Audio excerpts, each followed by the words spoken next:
Donc, si ça vous va, tout le monde, on va commencer. C'est vraiment un plaisir pour nous, un honneur aussi de recevoir M. Bernard Raymond.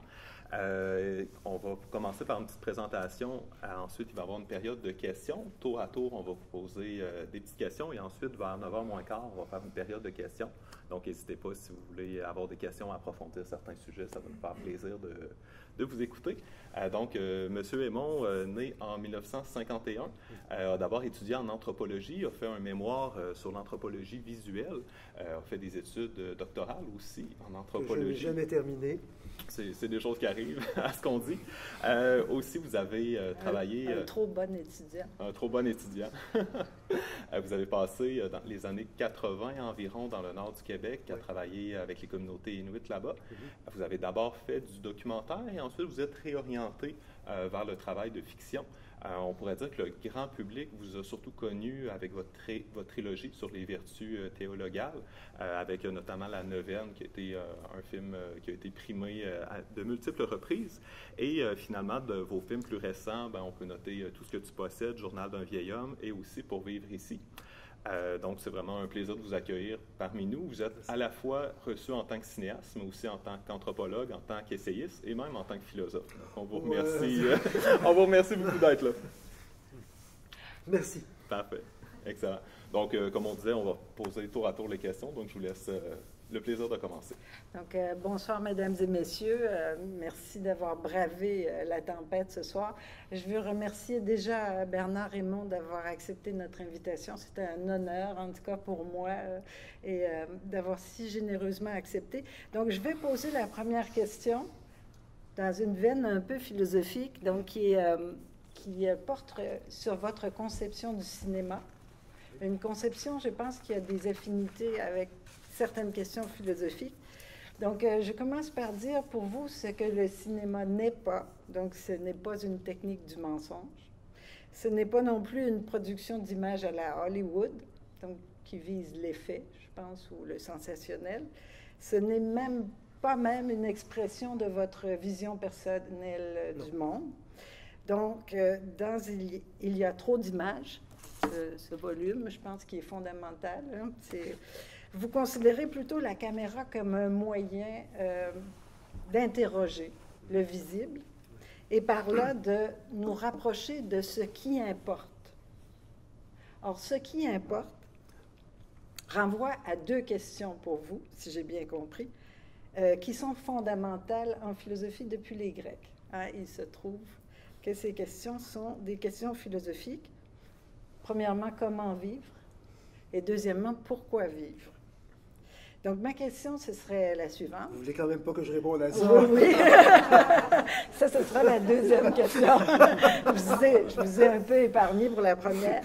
Donc, j'aimerais que vous nous expliquiez ce lien que vous tissez entre le cinéma et l'éthique, voire le tragique, oui, notamment à l'heure où ce lien peut paraître rétrograde, sachant que l'art a voulu devenir autonome.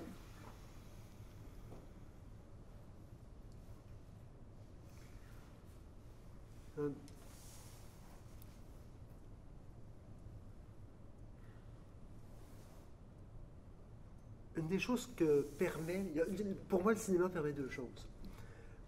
Il permet de penser à travers des histoires, ce qui pour un non-philosophe est très pratique. Et il nous permet aussi de devenir attentif au réel.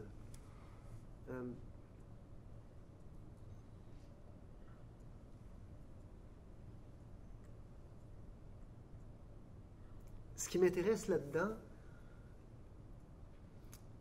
j'essaie de mettre mes idées en place, je pense mieux avec des images. Ce qui m'intéresse là-dedans, c'est l'accès au tragique. Le cinéma fonctionne beaucoup sur le drame. Les drames sont des histoires où il y a une résolution. Les drames posent des questions qui ont des réponses. La tragédie, elle, pose des questions qui sont sans réponse et sans solution. Et ça me semble nous ramener à notre condition humaine, à ce qu'elle a de mystérieux et d'incompréhensible. Mais quand je parle de mystère et d'incompréhension, je sens quand même qu'à travers le cinéma, à travers l'attention qu'on porte au monde, qu'on peut porter au monde aussi à travers la peinture, à travers la photographie, mais à travers cette concentration du regard-là, on n'arrive pas plus près des réponses, mais on pose des questions plus intéressantes. Alors, pardonnez les méandres de la pensée. Donc, voilà, vous dites que le cinéma a une finalité. Il vise la vie bonne, en fait. Oui, le cinéma dans son ensemble a une finalité commerciale. Le cinéma sert d'abord à faire vendre. Mais il y a eu des exceptions dans l'histoire du cinéma. Il y a un art du cinéma qui échappe à ça. Ça devient de plus en plus difficile de pratiquer cet art-là. Mais il est encore possible de faire comme certains grands anciens du cinéma et de poser ce genre de questions-là. D'essayer de ne pas... En fait, la première chose que le cinéma pourrait faire, c'est juste d'essayer de ne pas réduire la complexité de l'existence, de ne pas gommer cette complexité-là. Très bien, très bien. Ben, je vous relance sur cette question-là de l'attention au réel. Oui. Vous êtes à la fois cinéaste et anthropologue. Si peu anthropologue. Si peu anthropologue, bon, c'est un préambule. Bon. Quand on pense au cinéma, bien évidemment, comme vous l'avez dit, on pense aux grandes productions hollywoodiennes qui simplifient les choses, qui nous fait fuir la réalité. Lorsqu'on pense aux anthropologues, on pense à les gens qui font des terrains éloignés, Lévi-Strauss, Godelier, etc. On va parler de peuple loin de nous. Oui. Pourtant, votre cinéma est très près de la réalité des Québécois et des Québécoises. Le philosophe Stanley Cavell dirait que vous filmez l'ordinaire. Oui. Je me demande, est-ce qu'il y a quelque chose de... C'est une position esthétique, je crois. Est-ce qu'il y a quelque chose de subversif dans le fait de présenter l'ordinaire? Subversif, mon Dieu. Tout est subversif maintenant. On n'a pas le droit de citer si on n'est pas subversif. Alors, je préfère ne pas être subversif du tout. D'être le contraire, en fait. Mais pour l'amour de l'ordinaire, ah oui, absolument. Et ça me vient d'anthropologie. Mm-hmm. Vous savez qu'il y a de plus en plus d'anthropologues parce que de toute façon, l'objet d'étude traditionnel de l'anthropologie disparaît très rapidement. Mm-hmm. Alors, il y a de plus en plus d'anthropologues qui se reportent sur leur propre société. Mm-hmm. C'est pas une grande nouveauté, mais ce que j'aime, c'est cette attention à la petite chose, au sens des petits gestes. Et au cinéma, au petit mouvement de l'âme. Et puis bon, il y a tout un côté aussi presque ethnographique qui m'intéresse. J'aime beaucoup les régions québécoises, la ruralité, les petits endroits, parce que j'ai l'impression qu'on y sent plus... On est en quelque part plus près de l'humain. Il y a quelque chose qui est gommé dans les grands ensembles. Alors tout ça, l'espèce d'attention à l'ordinaire, l'amour des petits patelins, des petits endroits, des villages, tout ça, ça se reflète dans mon cinéma, c'est sûr. Mais aussi, l'amour que j'ai des petits gestes, mais aussi des visages, des expressions. J'ai l'impression que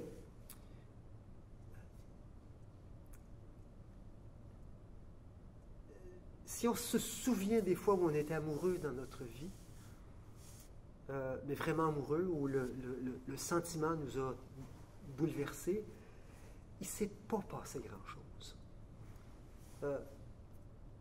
Le silence travaille. Les silences travaillent. Et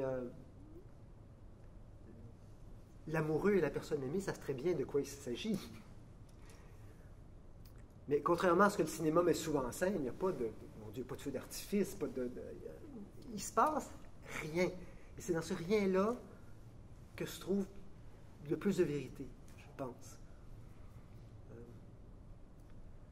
Alors, oui, l'anthropologie m'a amené à ça, parce qu'il y a quelque chose de... Quand on apprend à regarder des gens d'une autre culture manger, prendre soin de leurs enfants, quand on regarde les gestes du travail, forcément, Et surtout quand on est un étranger et qu'on regarde ça, on passe notre temps à se demander le sens que ça peut avoir. Alors quand on reporte ça sur notre propre culture, c'est intéressant. Parce que le sens profond des gestes qu'on pose est souvent gommé, ça disparaît dans une espèce de tourbillon de perception, de préconception, mais il se passe quelque chose dans le plus petit geste. Et c'est pour ça sans doute que dans mes films, les dialogues sont, disons qu'il n'y en a pas énormément. Je préfère le silence. J'ai d'ailleurs une prédilection pour le cinéma muet. Les grandes œuvres du muet me touchent profondément. Je peux regarder la Jeanne d'Arc de Dreyer 5 fois de suite. Alors, il y a quelque chose dans la vie contemporaine qui nous mène à ne plus voir ça. Parce qu'on est assailli par quantité invraisemblable de perception, mais je pense, et c'est ça qui est formidable dans le cinéma, c'est que on a, soyons modestes, 5 ou 10 personnes dans une salle, parfois 100 ou 200, mais ils sont prisonniers. On les force à regarder le moment qui veut tout dire et où il ne se passe rien. Ça, c'est formidable. Et une des plus belles scènes d'amour du cinéma québécois, c'est dans un film de Jean-Claude Labrec, Les Vautours. Et c'est un peu l'histoire de Jean-Claude qu'il raconte dans ce film-là. Mais toujours est-il qu'il y a 2 adolescents, un garçon et une fille, c'était comme ça à l'époque, ils sont attirés l'un par l'autre. Le garçon amène la jeune fille dans sa chambre. Ils s'assoient tous les deux sur le lit, côte à côte, sagement. Il ne se passe rien. Et il y a une charge érotique fabuleuse. Je pense qu'on comprend bien mieux ce qu'est le désir à travers une scène comme celle-là qu'à travers... je ne nommerai pas de film. De l'année, parfait. Alors, ça me vient sans doute de l'anthropologie, probablement. Probablement que les années dans le Nord aussi, à ne rien comprendre de ce que je voyais, puis à scruter. J'ai un amour de ce que je ne comprends pas, de ce qui me dépasse. C'est sûr que quand on ne parle pas la langue, se ramasser chez les Inuits, dans un village où il y a très peu de gens qui parlent anglais, c'est assez mystifiant. Et c'est très bien. Parce qu'on devient attentif à la façon qu'ont les gens de bouger, de se déplacer, les intonations. Et quand on commence à saisir un peu de la langue, moi j'ai jamais dépassé ce stade-là, s'émerveiller du fait que les Inuits commencent souvent par le mot « fin ». Avant de parler, dans une réunion municipale, le monsieur va dire « Tema, fin ». Et là, il se met à parler. On ne peut pas faire autrement qu'être intéressé par ce genre de choses-là. Puis en reportant ça dans notre propre culture, il y a une curiosité du même ordre. Et aussi, le sentiment très net, sentiment que j'ai très fortement d'ailleurs de ne pas comprendre grand-chose à l'existence. C'est dans ma propre culture. Très bien. Excellent. J'aurais peut-être une question pour vous relancer, justement, puisqu'on parle d'anthropologie. Oui. Une des lectures qui a été fondamentale pour vous, c'est Triste tropique de Lévi-Strauss. Fondamentale, on en parlait tout à l'heure, pas tant que ça. Pas tant que ça, hein? Ça a suscité une grande curiosité. Ça m'a fait m'inscrire en anthropologie. Ouais. Et 40 ans plus tard, je ne me souviens de rien de ce livre-là. Parfait. Je pourrais peut-être vous rappeler une des phrases de Lévi-Strauss. Je suis certain que je ne m'en souviendrai pas. Parce que je crois que ça va chercher un peu votre sensibilité. Parce que souvent, on fait des anthropologues les champions du relativisme culturel, comme si tout se valait, alors que ce n'est pas nécessairement le cas. Ah non. Lévi-Strauss, dans Triste tropique, va critiquer 2 choses. La modernité, qui est un vaste mouvement qu'on pourrait qualifier de désenchantement du monde. Il y a plusieurs définitions, mais je trouve celle-là assez forte. Et aussi une critique de l'uniformisation des cultures humaines. Oui. Et une de ses phrases célèbres, c'est « L'humanité s'installe dans la monoculture. Elle s'apprête à produire la civilisation en masse comme la betterave. » Ah oui, tout à fait. Et cette espèce de bulldozer de la société américaine, Oui. On le vit au Québec ici, puis je pense que ça colore un peu votre travail, Oui. un sentiment d'une perte d'un Québec plus rural. Ça a créé chez moi une tristesse sans fond qui est à l'œuvre dans tous mes films. Tout à fait. On sent dans tous les films, c'est pas quelque chose que je faisais consciemment au début, mais j'ai fini par me rendre compte puis le faire consciemment ensuite. Il y a vraiment un sens de la perte, un sens désarroi profond devant l'uniformisation des cultures, devant la disparition de la diversité. Et ça n'a rien à voir avec le relativisme culturel. Non, hein. On peut... c'est pas un amour de diversité pour la diversité. Je ne me rappelle pas où j'ai lu ça, mais c'est je pense que c'est un prof de philosophie qui demandait à ses étudiants qui parlaient de relativisme culturel. Alors, bon, vous êtes en Inde, vous êtes administrateur colonial britannique. Est-ce que vous allez permettre qu'on brûle l'épouse de cet homme-là qui vient de mourir sur un bûcher? Alors, les étudiants répondent, mais on ne peut pas poser ce genre de questions-là, c'est pas juste. Mais non, mais c'est une question. Alors, pour moi, ça règle le cas du relativisme culturel. Pour moi, toutes les cultures ne sont pas égales. Mais elles ont une égale beauté. Une richesse. Et la disparition de cette richesse-là, ça me tue. Les années dans le Nord, ça m'a fait mal, profondément mal. Alors moi, j'avais appris à connaître les Inuits à travers les grandes œuvres de l'ethnographie et du cinéma ethnographique. Et ce que j'ai vu là n'avait rien à voir avec ce qui était décrit dans ces la sédentarisation avait créé une misère terrible. Alors, et je sens profondément que ce qui s'est passé dans des petites cultures, c'est en train de se passer dans une culture un peu plus grande, la nôtre. Mais aussi dans des grandes cultures. Il y a un recul en France de ce qui a fait la beauté et la grandeur de la France. Et c'est pareil en Allemagne, c'est pareil il y a... c'est Don DeLillo, le romancier américain, qui a cette phrase extraordinaire. Il dit « Capitalism burns off nuance in a culture ». Alors là, je pense que le capitalisme détruit les nuances dans une culture. Alors je pense que c'est ça qu'à l'échelle mondiale, on est en train de vivre. Et c'est probablement pour ça que dans mon cinéma, j'essaie d'aller vers le petit, vers ce qui reste. Je m'intéresse aux régions éloignées. C'est pour ça aussi que je n'aime pas tourner à Montréal. J'ai envie de parler de choses qui me touchent encore dans la culture québécoise et qui disparaissent à vitesse grand V. Voilà. Merci. Pardonnez mais bon, c'est comme ça. C'est ça qui arrive quand on invite un cinéaste à parler à des philosophes. Je vais vous poser encore une question peut-être générale. Donc, je disais que le cinéma, votre cinéma, ou ce que vous considérez comme le grand cinéma, pose deux questions. Comment vivre? Ah oui. Donc, comment on devrait vivre notre vie? Certainement. Donc, pas dans une société où il y a une absence de culture, mais culture au sens du patrimoine aussi. Mais donc, l'autre question, pourquoi vivre, qui est un peu plus tragique, elle, vous l'avez dit.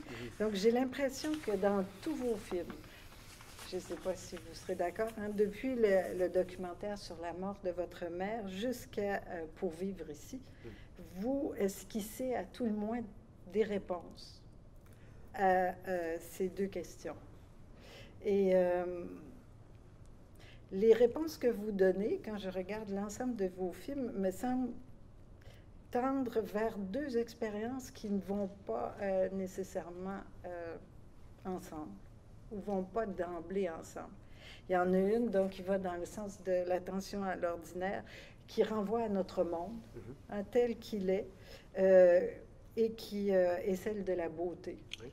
Hein, la beauté de la nature, en premier, Oui. et aussi des liens humains, je pense. La beauté des visages, certainement. Vous avez parlé de l'amour, mais l'autre renvoie à ce que d'aucuns appellent Dieu, donc à l'expérience d'une transcendance. D'un côté, ou corrélativement, la première s'enracine dans la joie de vivre. Oui. hein, la jubilation même de l'existence. Absolument. Puis la seconde s'enracine plutôt dans la souffrance. Oui. Puis je trouve les deux dans vos films, la question que je vous poserais simplement, c'est quel est le lien entre ces deux expériences? Est-ce qu'il y en a un? Mais c'est la vie, simplement. Je pense que sans une conception tragique de l'existence, on n'arrive pas à être joyeux.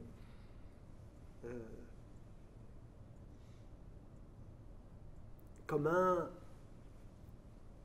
peut-on vraiment aimer la vie si on n'est pas conscient de sa brièveté? Comment défendre une idée de justice si on n'est pas conscient de l'injustice? Mais ces grandes questions-là sont certainement présentes de façon sous-jacente dans les films. Mais ce que j'ai à dire est beaucoup plus superficiel que ça. Pas dans vos essais, excusez. Parce que ce que je dis à travers les films, je pense que quand le vieux médecin dans La Donation, il demande à Jeanne, Jeanne lui demande, est-ce que vous croyez en Dieu? Il dit non. Moi, je pense qu'il faut servir. Alors, je pense que c'est la réponse la plus raisonnable que je peux donner. Et certainement, c'est celle qui est le plus conforme à mes moyens intellectuels. Mais, ça, je pense ça vraiment.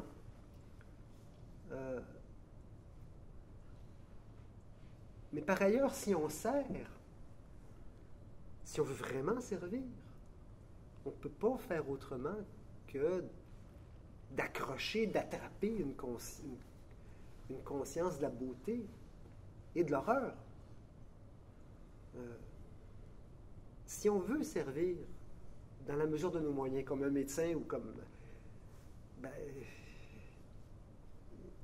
quand on travaille à l'urgence de Notre-Dame à Montréal ou de l'Hôtel-Dieu, toute la misère du monde arrive tous les soirs. J'ai une amie qui fait ce métier-là. Je ne sais pas comment elle fait. Quand elle me parle des sans-abri, des drogués qui arrivent par dizaines, chaque soir, souvent les mêmes qui reviennent.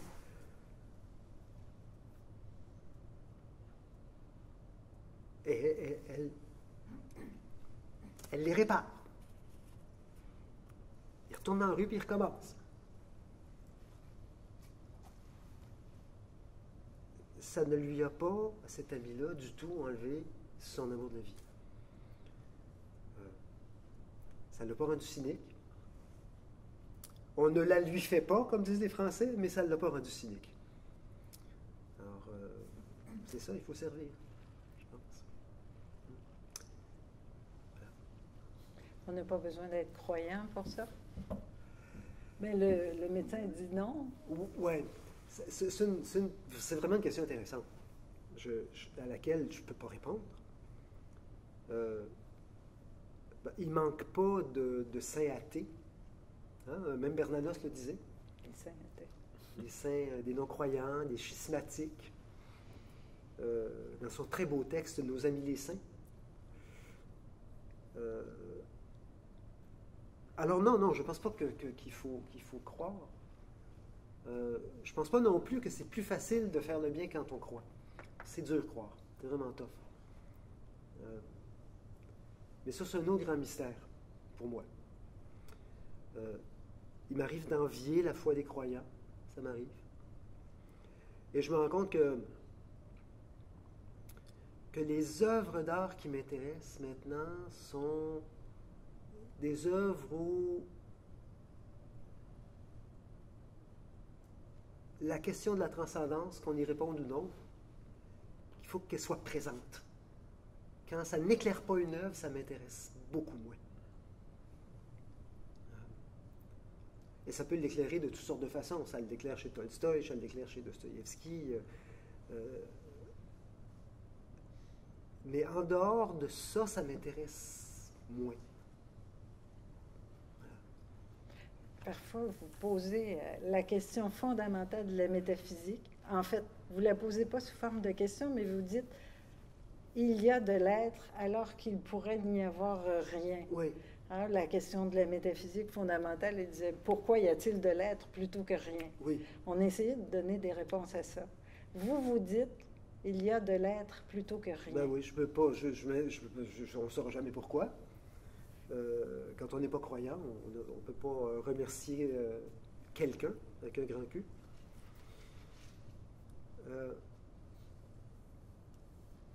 Mais poser cette question-là sans pouvoir y répondre, c'est devenir attentif au monde. Je parle dans un de mes textes des tableaux de Morandi que j'ai longtemps mal connus. Oui, je savais qui était Morandi, j'avais vu des reproductions dans des... Et puis là, tout à coup, j'ai vu des vrais Morandi. Et là, j'ai compris. Et là, j'ai compris, il y avait...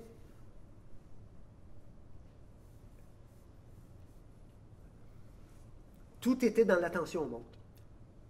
Au fond, la réponse à pourquoi y a-t-il de l'être plutôt que de rien, moi, j'en ai pas de réponse, mais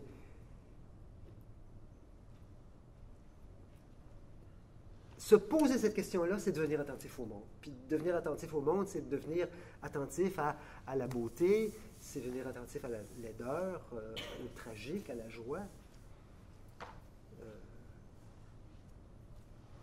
Moi, je me contente vraiment de questions sans réponse. En nous disant que les questions soient intéressantes. C'est bon. Parfait. Je vais me risquer à une question intéressante. On a parlé de la recherche de la vie bonne. Je crois que la critique est un moment de la recherche de la vie bonne. Ouais. Vous êtes très critique envers notre modernité. Ouais. Et vous militez notamment pour le retour de certains mots oubliés, dépassés, comme la vertu, oui. Le don de soi. Oui, vous parliez de servir, l'honneur et même l'autorité. Oui. J'aimerais savoir un peu, qu'est-ce que vous reprochez à cette modernité-là qui peut-être nous éloigne du moment présent et pourquoi militer pour le retour de ces grandes vertus-là? Mais moi, ce que je reproche à la modernité au premier chef, c'est de refuser toute hiérarchie des valeurs et des œuvres. Que dans notre hyper ou post-modernité, tout se ramène à des choix individuels. On aime, on n'aime pas. Or, pour moi, et ne me demandez pas de justifier telle hiérarchie plutôt que telle autre. Okay. Ça, c'est très, très... mais je sais qu'on a besoin d'une hiérarchie. Je sais que sans l'idée que quelque chose est meilleur que quelque chose d'autre, comment peut-on vivre? Sans rien enlever à Céline Dion, je pense que si on dit que Céline Dion et Bach, c'est pareil, on perd quelque chose d'essentiel. Alors, dans notre hyper-postmodernité, tout se ramène finalement à nous-mêmes. Puisqu'il n'y a plus de hiérarchie des valeurs, des œuvres, c'est toujours en dernier ressort l'individu qui fait un choix qui est finalement un choix de conservateur.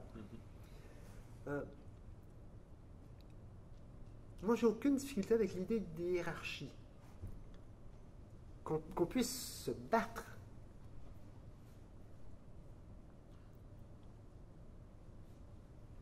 pour opposer une hiérarchie à une autre, ça m'apparaît tout à fait sain. Mais c'est l'idée qu'il n'y a pas de hiérarchie qui est malsaine.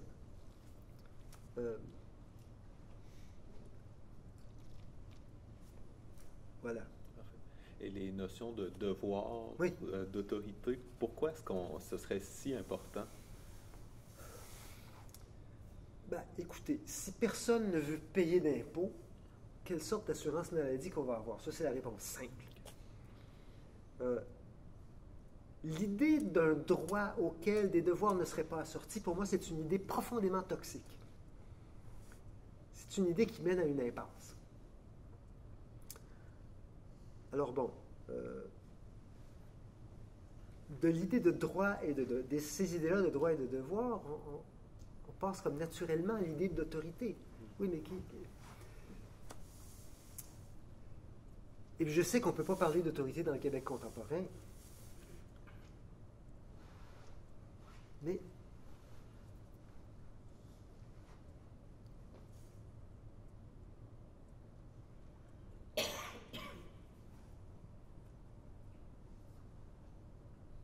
on a de l'autorité une fausse idée. On ne voit dans l'autorité, puis bon, j'ai un public de professeurs ici, vous avez sûrement réfléchi beaucoup plus que moi à ces questions-là. Au moins, on n'a plus d'autorité auprès de nos étudiants. Des fois, je leur dis, c'était le bon temps. Non, mais c'est que l'essentiel, c'est pas d'avoir de l'autorité, c'est de reconnaître une autorité. C'est pas la même chose. Au Québec, le fait d'avoir une autorité, c'est comme c'est fasciste, c'est terrible. Mais l'idée qu'on doive reconnaître l'autorité d'un professeur qui en sait plus que nous, d'un artiste qui a plus de métier que nous, qu'on dise que Bach fait autorité, ça peut juste être fertile. Et bon, on peut reconnaître l'autorité de ces grands anciens-là, puis bon, la contester, la dépasser, la refuser.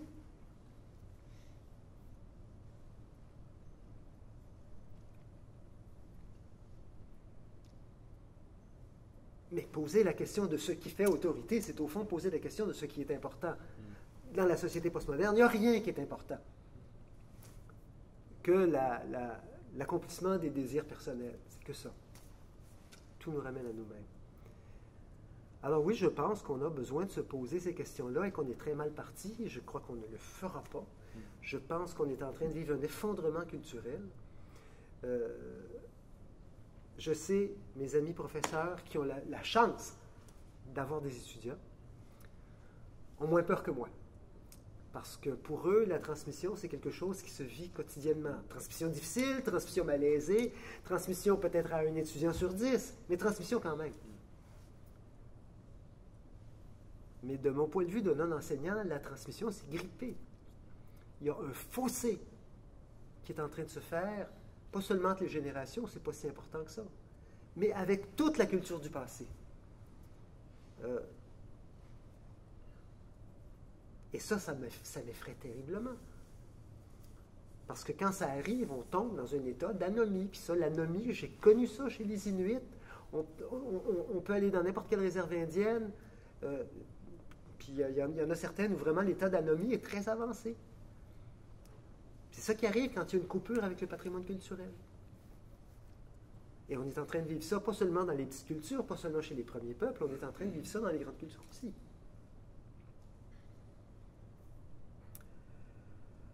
Alors voilà pourquoi je me suis découvert conservateur.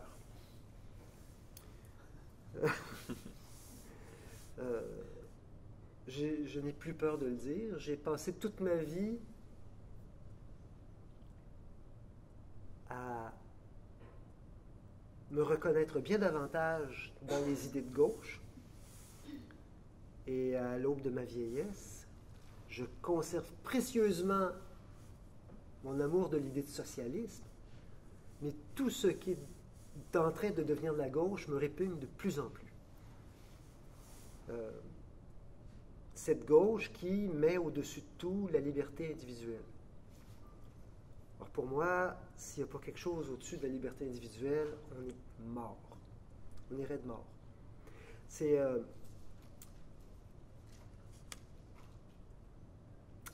j'oublie le nom. Alors, mais bon. J'oublie son nom, mais il disait, ce monsieur-là, dont vous allez mieux que moi reconnaître la citation, que les hommes aujourd'hui ont besoin d'une culture qui les relie, mais ils refusent aujourd'hui l'autorité nécessaire à sa transmission. C'est très grave. Alors, j'envie mes amis professeurs qui ont au moins la chance, chez quelques-uns de leurs étudiants, de sentir qu'ils transmettent quelque chose.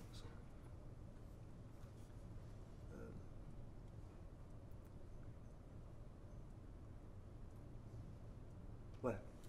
Et question difficile, croyez-vous que votre cinéma permet de lutter contre cette société que vous dépeignez de manière assez noire?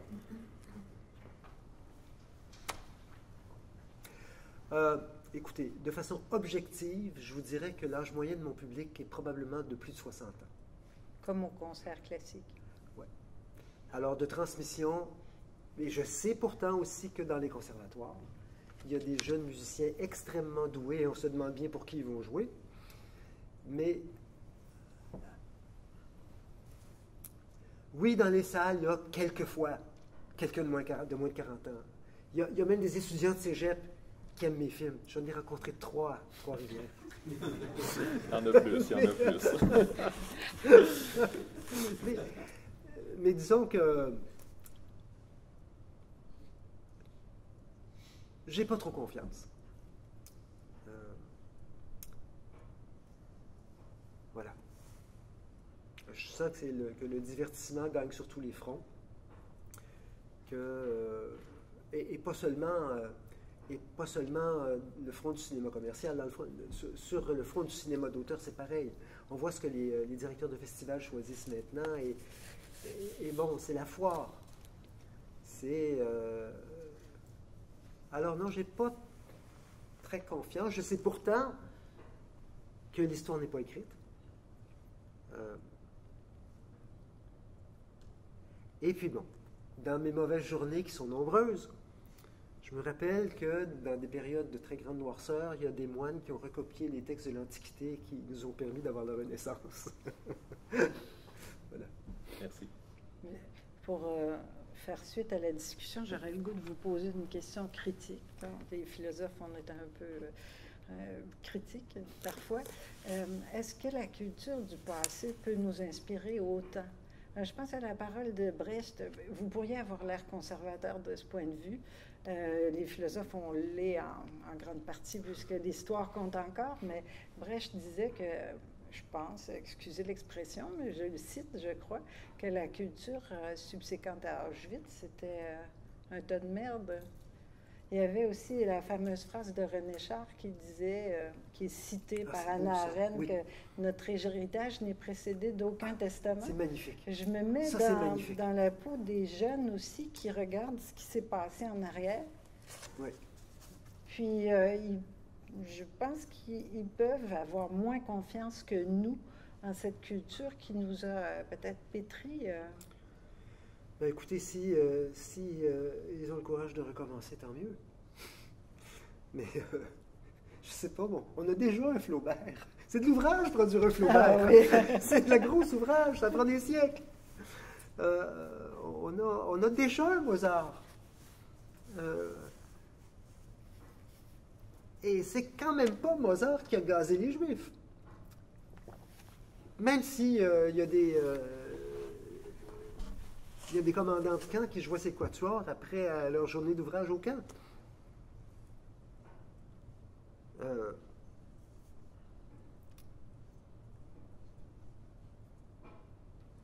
Alors, oui, je peux comprendre qu'on se dise que ce qui vient avant nous, c'est la noirceur et la terreur, mais on ne me convaincra pas qu'on va faire mieux. La nature humaine étant ce qu'elle est.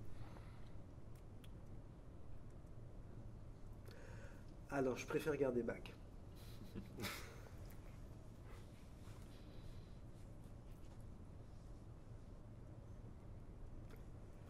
Peut-être que... Donc, je posais... Donc, je vais aussi un peu dans le sens d'une question qui vous a été posée, donc qui concerne les pouvoirs du cinéma. Oui. De l'art peut-être en général, mais du cinéma aussi. En partant de votre film que je trouve le plus noir, puis peut-être le plus philosophique. Donc, est-ce qu'il y a un lien entre la noirceur et la philosophie? Ça, c'est une autre question. Votre film qui est Le journal d'un vieil homme, oui, que vous avez, à mon avis, magnifiquement adapté de la nouvelle de Tchekhov intitulée « Une banale histoire ». En passant, je parle parfois de Tchekhov aux étudiants. Donc, ce vieil homme, qui, soit dit en passant, est d'une sommité universitaire dans le monde de la recherche, etc., en médecine, m'apparaît comme plus qu'un vieil homme malade.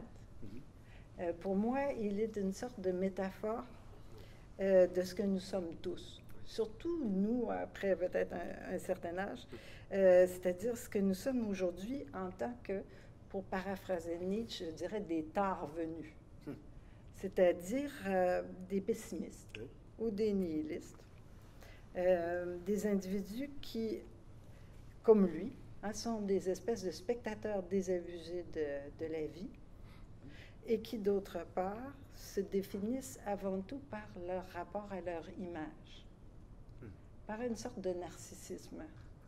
Ça me semble être son cas à lui. Et dans ce sens-là, comme je le disais, il me semble être une sorte de métaphore de qui nous sommes devenus.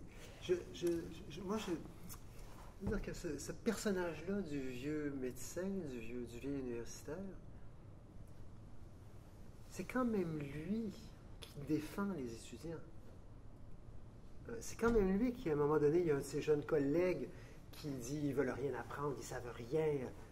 Et c'est lui, le vieux pessimiste, qui dit mais comment voulez-vous leur apprendre quoi que ce soit si vous les méprisez? Il ne les méprise pas. Face à la mort, face à la maladie, il est démuni.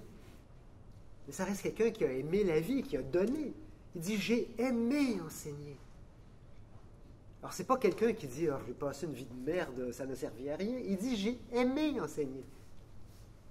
Et l'amour qu'il a pour sa fille adoptive, c'est un amour terrible, un amour tragique, un amour qui débouche sur une impasse. Mais c'est un amour! C'est un amour. Il se passe quelque chose dans la dernière scène lorsqu'ils sont dans les bras l'un de l'autre. Il la voit partir, mais les enfants partent. Les amours partent, les amours finissent. Mais il a aimé. Alors, pour moi, c'est pas si noir que ça. Voilà. Mais je pense que la nouvelle de Tchekhov est finalement plus noire que votre film. C'est peut-être ça que je voulais dire. Moi, ce qui m'a frappé, c'est qu'il est ambivalent. Oui. Ça, je pense que c'est ce qui fait la richesse de ce personnage-là. Oui. Donc, c'est quelqu'un, en même temps, comme vous dites, qui est un peu désabusé, spectateur de lui-même, qui dit « j'ai un nom », mais en même temps, mais il n'est pas capable de dire à sa fille vraiment qu'il l'aime ou la retenir à la fin. Et je me demandais si, justement... Ça, je pense qu'on peut en parler, parce que OK. Il ne faut pas retenir ses enfants. C'est par amour qu'il la laisse partir. Moi, c'est comme ça que je le vois. Ah, pas dans la nouvelle. Oui, mais... OK. Mais c'est ce que j'ai demandé à mes comédiens de faire. OK. Donc, oui. Vous êtes plus optimiste que Tchekhov. Il faut bien que je l'admette. C'est pas... Parce que pas dans la nouvelle. Mais... En fait, ça n'est pas dit dans le film non plus, mais moi, en fait, c'est comme ça que j'ai lu la nouvelle. J'ai essayé de ne pas trahir Tchekhov, quand même. Mais je trouve que vous... OK. Mais peut-être que... Non, je pense pas que vous l'ayez trahi. Mais je me disais, peut-être qu'en montrant son ambivalence, parce que je pense qu'il l'est quand même assez ambivalent, vous dépeignez quelque chose qui est notre position aussi, mais qui n'est pas le dernier mot. Peut-être que ça va vers, justement, une voie qui n'est pas simplement celle de la contemplation de la beauté, ni celle d'un appel à la transcendance, mais ce qui me semblait un peu bloqué dans le film, c'est une sorte de solidarité humaine, peut-être même avec la souffrance de sa fille, sa propre souffrance à lui. Mais là, peut-être que c'est mon expérience personnelle qui a joué. Je pense profondément qu'il y a des souffrances auxquelles on ne peut rien. Je pense ça. Je pense qu'il y a des situations auxquelles on ne peut rien. Je pense qu'il y a des douleurs sans fond auxquelles on ne peut rien. Les parents des enfants schizophrènes n'y peuvent rien. Les parents d'un héroïnomane n'y peuvent rien. Le conjoint d'une personne dépressive n'y peut pas grand-chose. Je pense ça.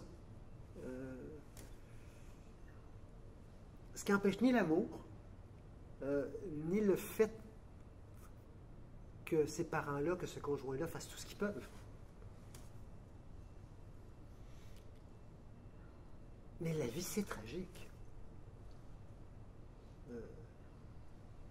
Il y a des choses auxquelles on ne peut rien. Mais ça, les Grecs, mon Dieu, ils l'ont compris. Puis, et je pense que c'est quelque chose qui nous échappe dans le monde contemporain. Cette idée-là qu'on peut parfaitement être impuissant. Qu'il y a des choses qui nous échappent. Et on n'aime pas ça. On n'aime pas ça. On a l'impression qu'on est maître de notre destin. Maître... Écoutez, messieurs, dames, il y a quoi parmi vous? Probablement une dizaine de cancéreux à puissance. Mais c'est vrai. Et j'en suis aussi. On n'y peut rien. Il y a quelque chose qui est à l'œuvre dans nos gènes, dans notre biologie. On n'y peut rien. Et ça, on ne peut pas. On a l'impression qu'on peut quelque chose. Alors, et pour moi, ce constat d'impuissance-là, ça mène pas nécessairement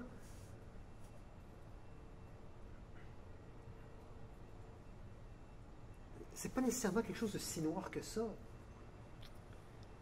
OK. Comme disent les Américains, shit happens.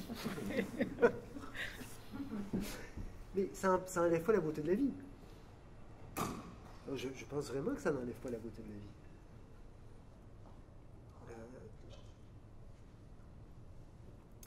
Moi, il me reste 20 ans à vivre, si je ne suis pas trop malchanceux. Mais c'est formidable. Mieux vaut ça que d'être mort, d'abord. Et puis, cette idée-là que mon existence, j'arrive dans le dernier quart de mon existence, bon, on va essayer de ne pas trop gâcher ça, de ne pas rendre les choses pires, de regarder, de voir ce qui reste encore de beauté du monde. Alors donc, cette idée-là de destin, de tragique, ces idées-là, en tout cas, c'est très à l'œuvre dans ma conception du monde, puis dans mon travail, de façon souterraine, puis des fois pas si souterraine que ça. Et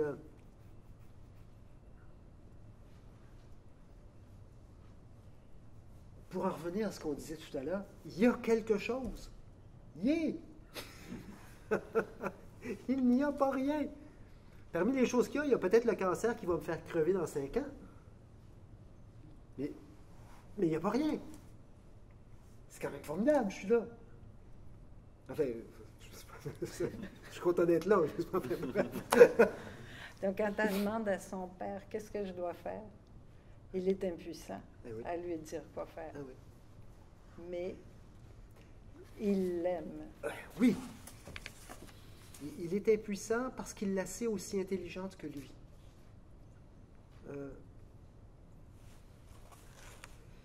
Parce que c'est trop facile de dire « fais-toi-en pas, ça va aller mieux, laisse le temps faire ». Il la prend dans ses bras, puis c'est tout ce qu'on peut faire des fois. Le lien humain est encore plus fort que l'impuissance? Ah oui. Ben, plus fort, non, parce que ça ne réglera pas son problème. Mais, qui sait? Mais c'est pas grave. Le lien est là. Il la prend dans ses bras. C'est tout ce qu'il y a à faire. Mais il va mourir seul. Non, on va tous mourir seuls. Depuis quand les enfants restent à la maison pour nous regarder crever? Non, moi j'ai un fils au Japon. Je vais probablement mourir seul. À moins de... C'est vrai que le cancer, l'avantage, c'est que je peux l'appeler quelques jours d'avance. Mais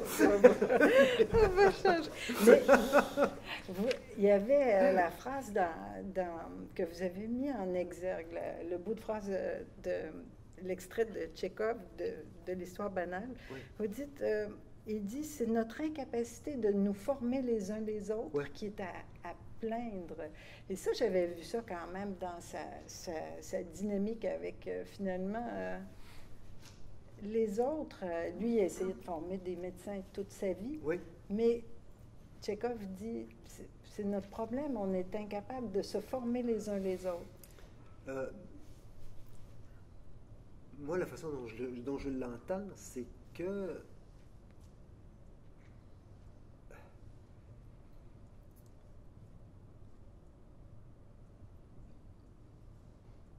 on est souvent réfractaire à cette idée-là de formation. Hein, cette idée-là qu'il y a quelque chose qui est, on revient encore à l'autorité, là, quelque chose qui est plus grand, plus intelligent, plus... on est réfractaire à l'idée de modèle, qui pour moi est si importante. Mais des médecins, il y en a formé, puis des bons, c'est sûr. Il a aimé enseigner, on le voit défendre ses étudiants.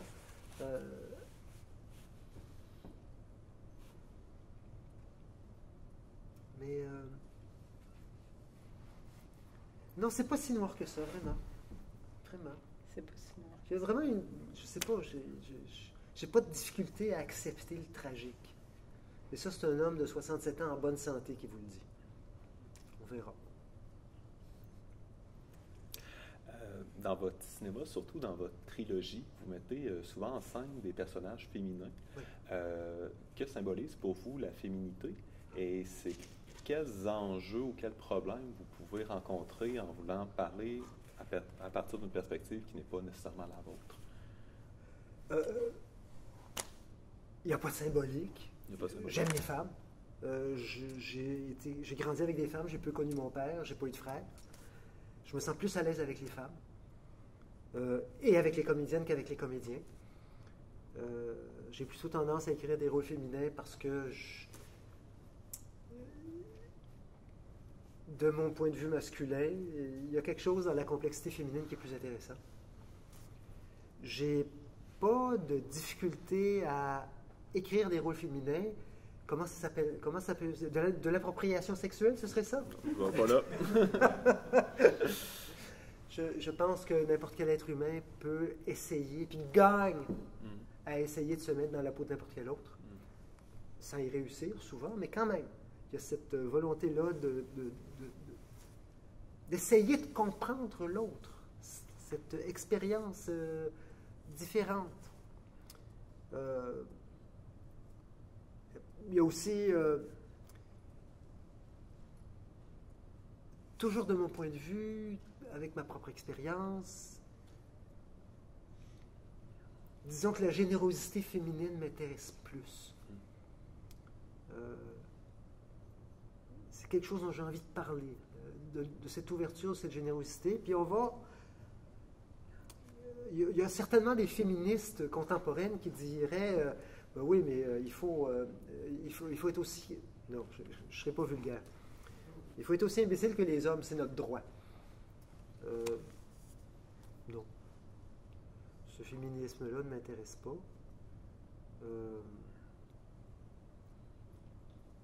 J'aime assez... À la base de tout, il y a cette facilité d'être avec les femmes que j'ai, qui est plus grande qu'être avec les hommes. Ça, c'est certain. Alors, j'ai fait plus, je pense, sur les 8 longs métrages, il y en a 5 qui ont des personnages féminins comme personnages principaux.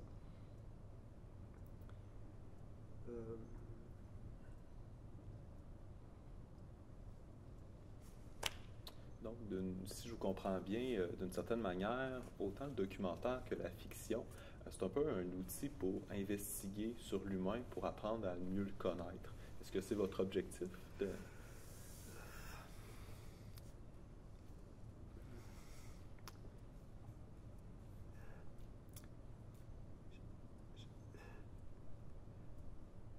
Pour moi, dire que le cinéma peut être un outil de connaissance, c'est quelque chose d'un peu présomptueux. Okay. Mais ce que je peux dire, par contre, c'est que quand on pratique un art, n'importe lequel, avec sérieux et attention, on va s'enfarger dans une vérité une fois de temps en temps. C'est plutôt comme ça que je le vois. Que pour moi, l'art, c'est pas un outil. C'est une façon d'être attentif au monde, puis de poser des questions, puis des fois de poser les bonnes. Mais il y a quelque chose, par exemple, dans le programme de Zola, quand il s'est mis à écrire Les Rougon-Macquart, il y a quelque chose d'un peu ridicule. Dans cette idée-là qu'on peut faire une investigation sociologique avec le roman. C'est sûr que le roman, que je ne sais pas, moi, que Madame Bovary nous en apprend plus sur ou que Balzac nous en apprend plus sur le 19e siècle que bien des sociologues. Mais de voir ça comme un programme de recherche, d'abord épistémologiquement, c'est assez étrange de penser qu'on peut créer un univers romanesque et puis répondre à des questions de sociologie. Alors non, pour moi, c'est pas une démarche scientifique, c'est une façon d'être au monde. C'est une façon d'essayer d'être attentif au monde. C'est pas plus que ça. Mais c'est pas moins que ça non plus. Puis j'aurais une dernière question pour vous. Votre dernier film s'intitule Ce qu'il faut pour vivre. Oui. Vous avez pour vivre ici. Pour vivre Pour ici, vivre excusez-moi. ici, oui, Excusez-moi, je me suis faut trompé. pour vivre. Pour vivre ici, Ça, c'est un programme J'ai philosophique. écrit ça, oui. J'ai déjà entendu ce titre-là quelque part. Ouais, excusez-moi, c'est Mais non, mon c'est pas erreur. grave.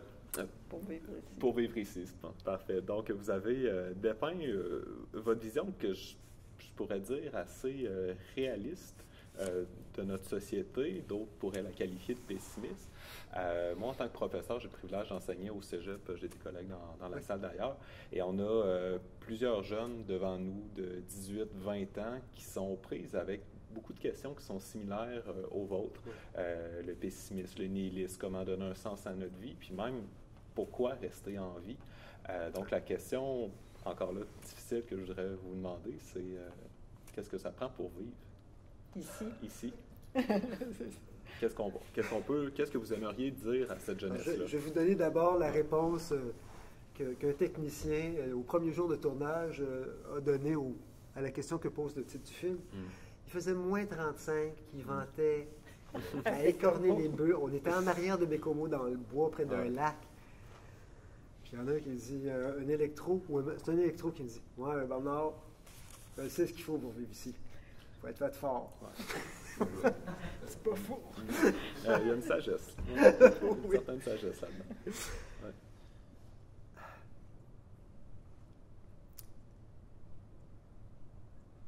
C'est difficile pour un homme de 67 ans de se remettre dans la peau de l'adolescent qu'il a été, parce que ces questions-là étaient des questions terribles.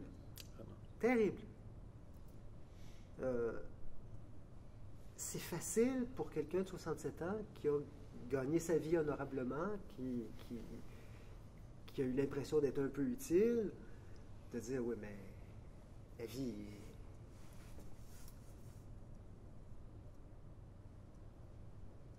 Il n'y a pas une leçon que j'ai apprise dans ma vie qui pourrait servir, mais je veux dire vraiment servir, à un jeune homme ou à une jeune femme suicidaire.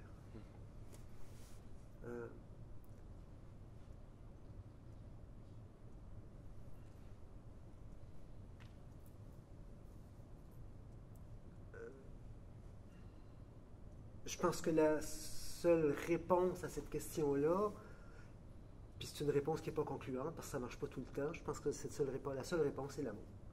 C'est la seule.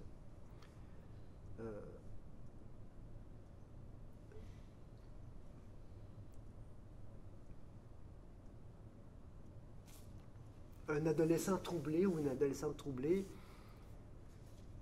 ne peut pas vraiment lui dire, va sur le bord de l'eau, regarder la lumière sur les vagues, tu vas voir la beauté du monde, va sacrer à l'eau. Il y a vraiment des douleurs qui sont incommensurables. À l'adolescence, il y en a plus nombreux que les autres par chance. Il y en a qui survivent, puis d'autres non.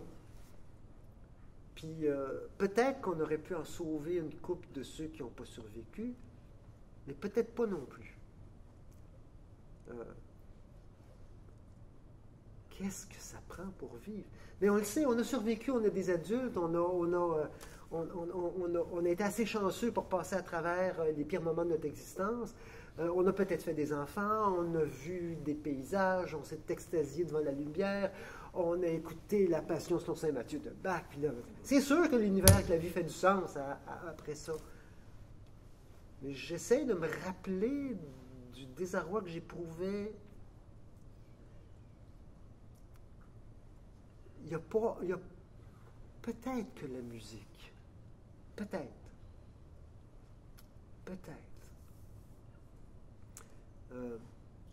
Chez nous, c'était... disons, c'est une famille très troublée. Et je me réfugiais parfois chez les voisins. Et il y a le monsieur voisin, M. Rainville, qui me prenait, petit garçon de 7-8 ans, larmes, parce que c'était le bordel à la maison. Il m'installait là. Il dit, écoute. Puis là, il me mettait la pastorale. Ben là, je peux encore pas l'écouter sans avoir des larmes aux yeux. Pas juste les larmes, je suis pas à brailler.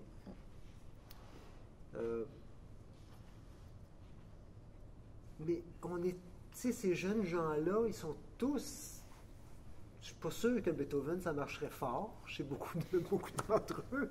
Mais je ne sais pas quoi répondre à cette question-là. Je ne sais pas. Qu'est-ce que ça prend pour vivre? Je ne sais pas. C'est facile quand on a passé à travers l'existence et qu'on s'en va plutôt paisiblement vers nos derniers jours. C'est facile.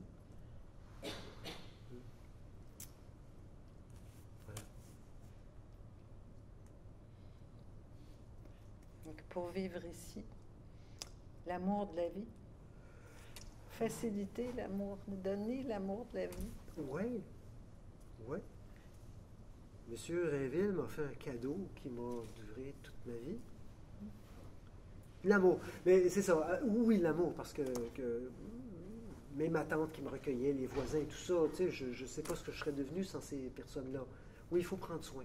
Prendre soin. Oui, il faut servir. Il faut servir. Mais, tu sais, c'est des recettes de courrier du cœur, là, mais peut-être que c'est les bonnes. Paul Ricoeur disait que les artistes ont comme la conscience d'une dette. Ouais. Qu'ils doivent faire de leur mieux pour rendre quelque chose qui est de l'ordre de la vie qui leur a été donnée. Oui. Et ce serait bien si ce n'était pas juste les artistes, parce que les sociétés fonctionnent à la dette. Normalement, les sociétés fonctionnaient avant à la dette. Je ne parle pas de celle-là. Mais, tu sais, Marcel Mauss, l'essai sur le don, il montre à quel point ce mouvement-là, donner, recevoir, rendre, c'est essentiel à toute vie sociale. C'est sûr que comme artiste, on a reçu. Tu sais, moi, j'aurais pas fait de film si je n'avais pas vu ceux de Bergman, ceux de Dreyer. J'ai une dette à l'égard de ces gens, une dette à l'égard de la littérature française. J'arrête pas. Je veux dire, je suis en dette jusqu'au cou. Mais c'est très bien. C'est très bien d'être en dette, puis de le reconnaître. Puis oui. Alors, un des problèmes qu'on vit actuellement, c'est qu'on a perdu le sens de la dette. Qu'on a l'impression qu'on se fait nous-mêmes. Hein, on a l'impression que c'est dans cette hypertrophie de la liberté individuelle, dans le fait qu'on place la liberté individuelle au-dessus de tout, il y a cette idée qu'il n'y a rien qui nous a fait. On se fait nous-mêmes. C'est une absurdité. Le langage, où est-ce qu'on l'a appris? Les bonnes manières. Bon, on vient, on est le produit de siècles et de siècles d'expérience humaine. Et que ce soit nié à travers un culte de la liberté qui est, encore une fois, je dis toxique. Je pense ça vraiment que c'est toxique.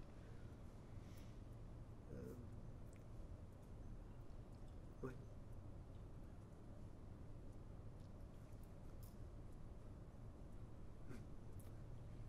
Tu serais déjà rendu au moment des questions du public. Oui, si vous avez le goût de poser des questions, je pense qu'on n'aura pas besoin des micros, mais je vous invite à poser des questions.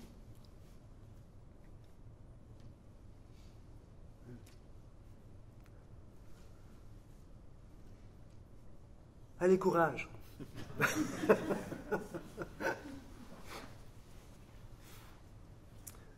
Ça se peut pas que j'ai tout dit. Bien.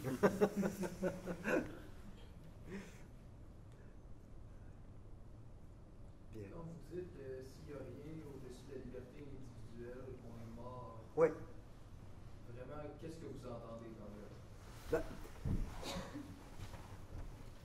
s'il n'y a rien pour guider nos choix, si on ne place que notre propre individu, si on est arbitre de tout, bon, regarde,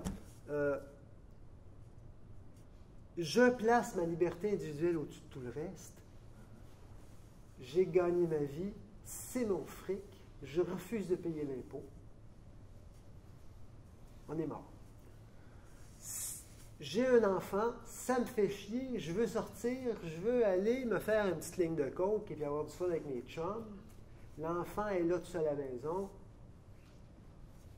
On est mort.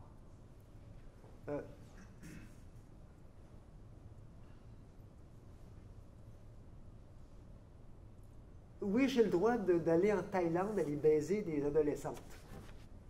C'est ma liberté. On est mort. Il n'y a pas de vie qui vaille si on met notre liberté au-dessus de tout. Si on n'a pas le sens des limites. Il y a des choses qui ne se font pas. Des choses qui ne se font pas. On ne laisse pas un enfant. On ne va pas baiser les adolescentes.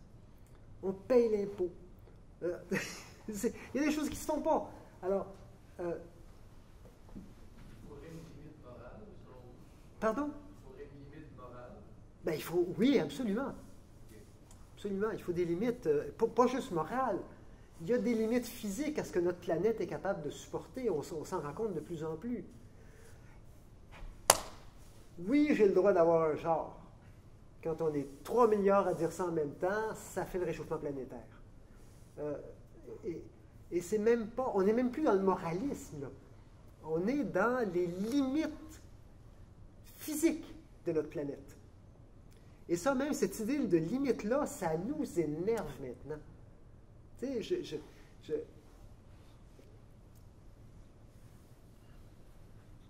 on a peine à accepter les limites. On a même peine à accepter les limites biologiques. Je suis né avec un corps d'homme. Oh, c'est pas grave, une couple d'opérations puis des hormones pour changer ma vie. Cette chose-là, c'est le refus d'accepter une limite. On va mourir, c'est une limite. On a des limites biologiques, c'est une limite. On arrive sur Terre avec un patrimoine génétique, c'est une limite. La planète elle-même a des limites. Pour moi, c'est essentiel. On revient à l'idée de mesure. Là, c'est une belle idée, ça, l'idée de mesure. Alors voilà, c'est à peu près ça que je voulais dire. In a nutshell. Monsieur? On peut faire du coq à l'âne. Je pose une autre sorte de question. Comment se présente à vous la première idée de faire un film? C'est une idée de dire quelque chose? C'est une idée de montrer quelque chose? Ou c'est une idée de « Ah, je vais aller tourner à Saint-Jean-de-Mata ». Comment le flash initial d'un film se présente à vous? Ça varie de film en film. Mais souvent, le lieu est un déclencheur. Souvent. J'ai fait la Neuvaine parce que je trouvais que le quai à Sainte-Anne-de-Beaupré, c'était un lieu qui attendait sa scène. Je me suis dit, c'est pas possible, il faut faire. Et là, je me suis mis à aller venir à Sainte-Anne. Puis finalement, j'ai fini par imaginer le personnage de Jeanne au bout du quai. Pour la donation, j'avais envie de tourner en Abitibi. C'est un pays que j'aime. Puis je me suis dit, bon, ben, il faut que j'invente une histoire qui se passe en Abitibi. Ça varie d'un film à l'autre. Tchekhov, ben, c'est parce que je suis amoureux de Tchekhov depuis toujours, et puis cette histoire-là me bouleversait. Des fois, oui, c'est vrai, des fois c'est littéraire, comme Tchekhov, comme pour... comment ça s'appelle ce film-là? Tout ce que tu possèdes. La poésie d'Edvard Sakura. C'est ça qui m'y a amené. Le goût de tourner à Québec aussi, j'avais envie de tourner à Québec depuis longtemps. Et bon, je finis toujours par faire à peu près, peut-être pas la même histoire, mais ça reste dans les mêmes eaux. Mais ça varie. Il y a une impulsion, une envie de... Le prochain film, si j'arrive à le faire, c'est un récit de Pirandello qui m'a bouleversé. Des fois, c'est l'envie de tourner avec un comédien ou une comédienne. Alors, ça vient... C'est sûr qu'il y a une espèce de fond d'idées, de sentiments, de tout ce dont on a parlé ce soir pendant une couple d'heures. C'est ça qui est à la... qui est à la base du travail, mais c'est pas le déclencheur. Le déclencheur, ça peut être n'importe quoi.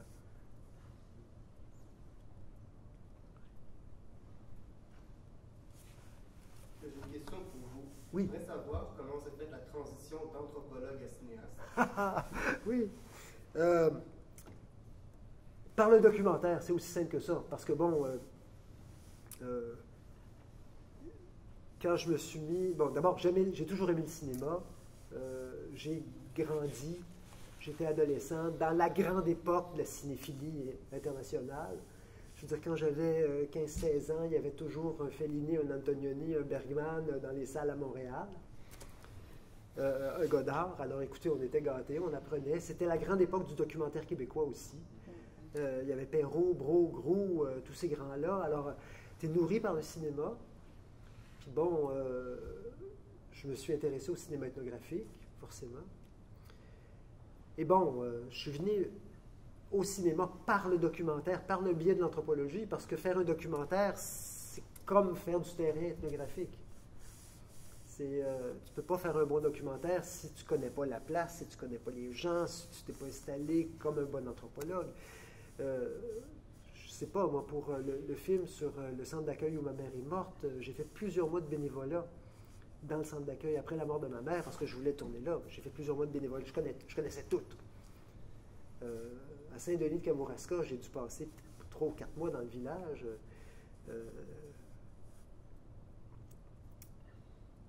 Alors, l'observation ethnographique m'a mené au documentaire. Mais ce qui m'a mené à la fiction après ça, bon, ben, c'est que du cinéma, c'est du cinéma.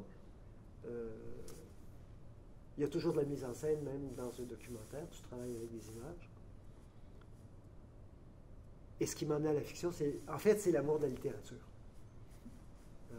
C'est ça. Je pense qu'au bout du compte, j'aime plus la littérature que le cinéma. Disons que la littérature me désespère moins que le cinéma. Ouais.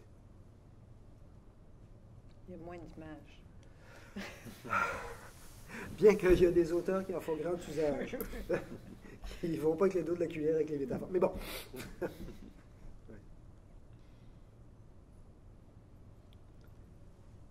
Oui. Vous avez donné la réponse à quelques fois, en réponse à une question, l'amour. Oui. Puis, qu'est-ce que c'est pour vous?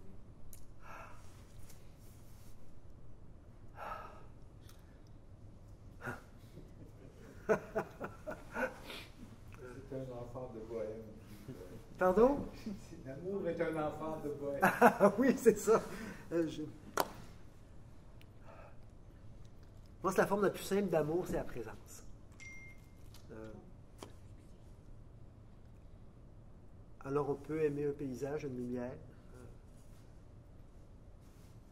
C'est la présence. C'est vraiment, à la base, c'est ça. Pas plus compliqué que ça, pas plus fourni que ça. Oh, ça peut être beaucoup plus compliqué que ça. Ça m'est déjà arrivé de trouver ça très compliqué. Mais à la base, c'est ça. Puis en vieillissant, ça devient de plus en plus ça. L'amour du monde, hein, d'abord. L'amour du monde. Et c'est pas vrai que l'amour est la réponse à tout. C'est pas vrai. D'ailleurs, c'est une des choses que je voulais dire dans le journal de vieil homme. C'est que l'amour ne peut pas tout. Pour moi, c'est important de le savoir, de se le répéter.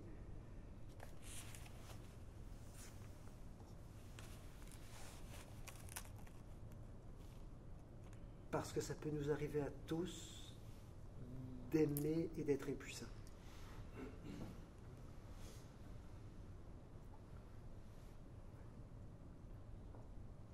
Alors, il y avait beaucoup ça dans le journal de vieil homme. Beaucoup, beaucoup. Le sentiment qu'on ne peut pas... à la fois que l'amour ne suffit pas, puis qu'il suffit totalement. Il suffit totalement parce que c'est tout ce qu'on a, puis il ne suffit pas parce qu'il ne fait pas de miracle. Il suffit dans le moment. Oui. Mais pas pour guérir quelque chose. Mais non. Non, ben, Régler. non. Mm.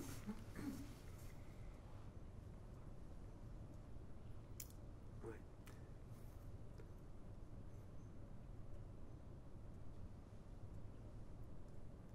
Encore une fois, cette idée-là de limite, hein, on n'est pas tout puissant, on ne l'est vraiment pas, et qu'on ne l'est pas.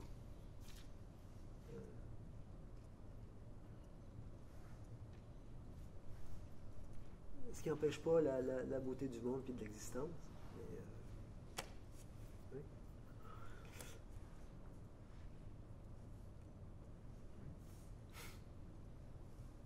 Monsieur? Vous parliez plutôt du fait que dans la société postmoderne, la culture ne se transmettait pas, Oui. puis que ça vous attristait. Oui, en fait, oui. Donc, appeler à se créer soi-même. Est-ce que, suite à vos études d'anthropologue, vous avez un quelconque espoir que la culture ancienne sera préservée? Ben, il y a des choses qui ont été préservées du passé dans des conditions épouvantables. Alors, oui, ça existe encore. On a fait revivre l'Antiquité à la Renaissance. Alors bon, c'était pas une période qui était particulièrement tranquille, enfin avant.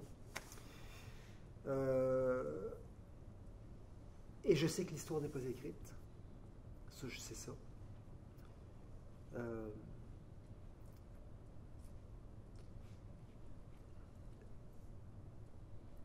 Alors, je ne suis pas complètement désespéré, mais je sais aussi que les choses sont transitoires. Je sais qu'il y a déjà beaucoup de petites cultures qui ont disparu presque sans laisser de traces. Je sais que je ne sais pas combien de dizaines de langues qui disparaissent à chaque année. À chaque année, quelque part, je ne sais pas moi, dans l'Ouest américain, il y a une vieille madame d'une nation qui est en train de s'éteindre, qui est la dernière locutrice de sa langue maternelle, puis qui crève à 102 ans. Fini! Il n'y en a plus. Et puis, c'est une langue qui, si on n'a pas été trop malchanceux, a été préservée par des linguistes, codifiée, peut-être existe-t-il dans une bibliothèque universitaire un vocabulaire, une grammaire, mais on n'entendra plus jamais cette langue-là. Et ce qu'elle voulait vraiment dire. Et ça arrive tout le temps. Et bon, il y a des grandes civilisations qui disparaissent puis qui laissent des traces. Rome, la Grèce, bien sûr. Mais il y a plein de petites cultures qui disparaissent en ne laissant presque rien. D'un côté, c'est une chose à laquelle on ne peut rien, c'est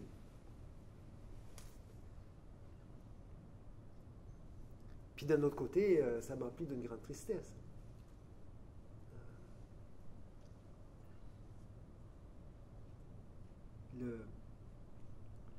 Le mode de vie-ci, je ne sais pas comment dire ça. Le premier mot qui me vient à l'esprit, c'est le mode de vie si élégant des Inuits. On n'associerait pas élégant et Inuit facilement, mais il y a une espèce d'élégance extraordinaire dans la parfaite simplicité de leur technologie, sa parfaite adéquation à l'environnement. Il y a quelque chose il y a une beauté là qui n'existe plus que dans des manuels d'ethnographie. Ben, heureusement.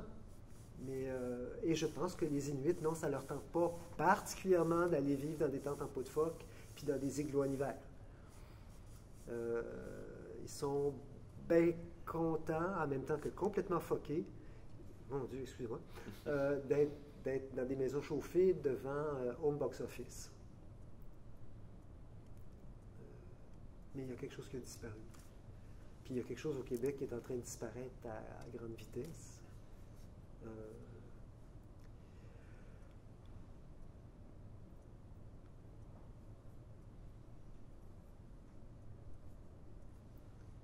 Mais d'où la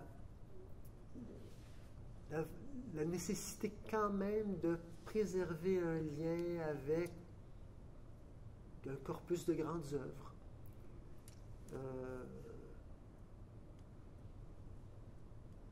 C'est pas si grave que ça si la musique folklorique québécoise disparaît sans laisser de traces. Mais je pense que l'humanité perdrait vraiment quelque chose si Bach disparaissait. Puis l'amour que j'ai pour la musique folklorique québécoise est grand. Mais,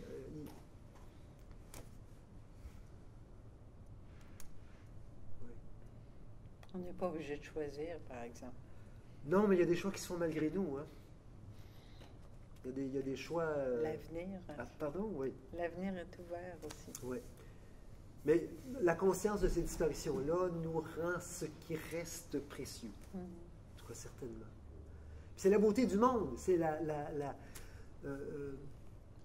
vraie diversité, et pas la diversité d'incantatoire de la gauche multiculturelle, qui consiste à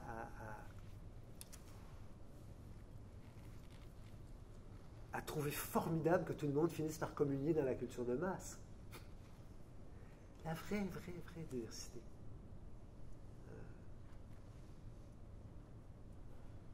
Oui. C'est une grande richesse, c'est plein de beauté.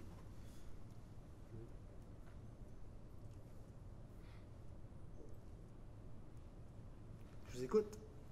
Vous avez déterminé la modernité comme étant... attendez, je suis un peu dur d'oreille. Hein. Vous avez déterminé la modernité comme étant à la fois désenchantement, oui. processus de désenchantement et perte du sentiment ou du sens de l'héritage, du devoir de la dette. Oui. Pensez-vous que l'art est encore, peut-être le cinéma en particulier, un acte de résistance, désenchantement? Le cinéma en général, non. Ça, c'est sûr.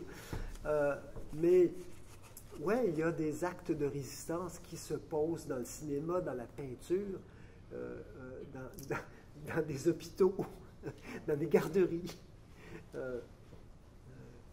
Aider une vieille dame à traverser la rue, c'est un acte de résistance. Alors oui, rien... C'est-à-dire... J'allais dire, tout va se perdre, mais rien n'est perdu. Mais je pense qu'il y a plein de gestes. Puis bon, il ne faut pas se glorifier de la résistance. Bon, on n'est pas en train de nettoyer la France occupée. On essaie de vivre. Alors, c'est pas héroïque.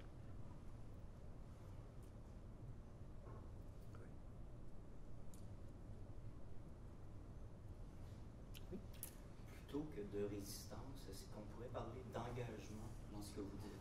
Oui. Vous avez beaucoup parlé du service. Oui. Vous avez beaucoup critiqué une certaine lecture de la liberté, oui. En insistant aussi sur le fait qu'à des droits sont nécessairement associés des devoirs. Mais cette notion-là d'engagement, vous la situez où dans votre parcours et dans vos préoccupations? Pour moi, c'est une question assez douloureuse.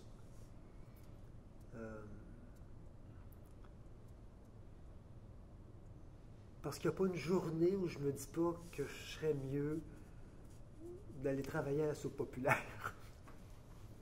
Et que ces gestes-là, au moins soulageraient de la misère. Il n'y a pas une journée où je ne me dis pas.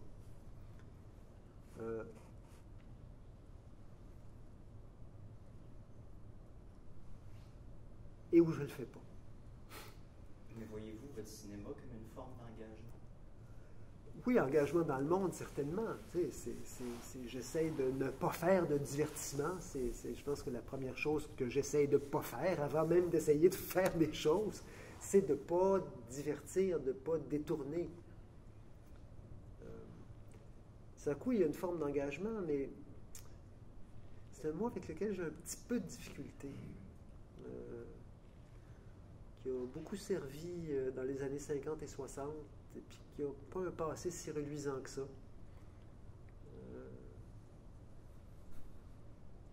En tout cas, en matière d'art, parfois le désengagement est plus fertile. Je pense qu'il arrive que la littérature serve à quelque chose au moment où elle ne sert à rien.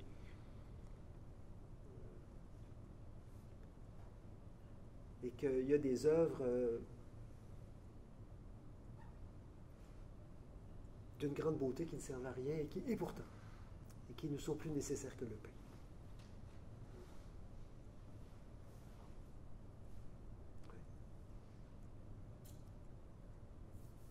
On peut poser la question au créateur. À quoi ressemble la journée de créateur lorsqu'il n'est pas en tournage? Oh, si vous saviez à quel point... Attends, permettez-moi d'être vulgaire. Si vous saviez à quel point je me pogne le cul. C'est effrayant. Je perds mon temps. Je perds mon temps, des journées, des semaines de temps. Alors. À penser. Oui, à penser, à vitupérer l'époque, à marcher dans Montréal. Bon, la chose principale que je fais à part manger, puis dormir, puis lire, c'est marcher. Je marche 2, 3, 4 heures par jour. Ça m'a probablement sauvé des milliers de dollars en consultation psychiatrique. Le temps perdu. C'est pas possible. Pourtant, je regarde pas la télévision, je lis peu les journaux, je ne vais plus au cinéma. Qu'est-ce que je fais de ma vie? Je lis beaucoup. Mais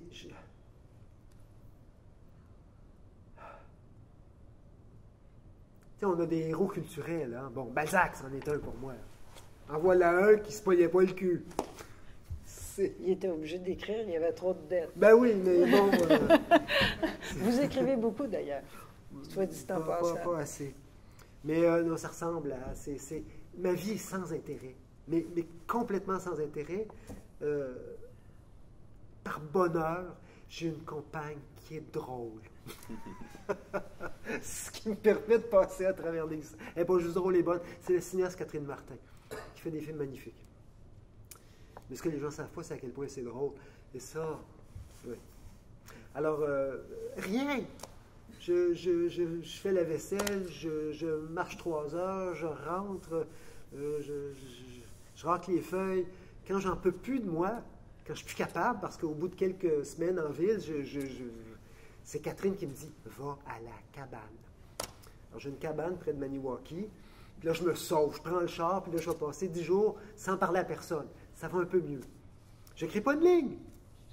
Alors non, c'est sans intérêt, vraiment. J'ai l'impression d'être un hamster dans une cave.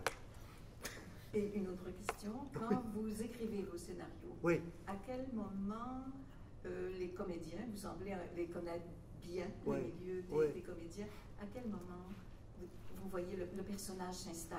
Ça dépend. Ça dépend vraiment. Des fois, c'est à l'écriture. Des fois, c'est en travail avec les comédiens. Des fois, j'écris pour des comédiens. Alors, c'est variable.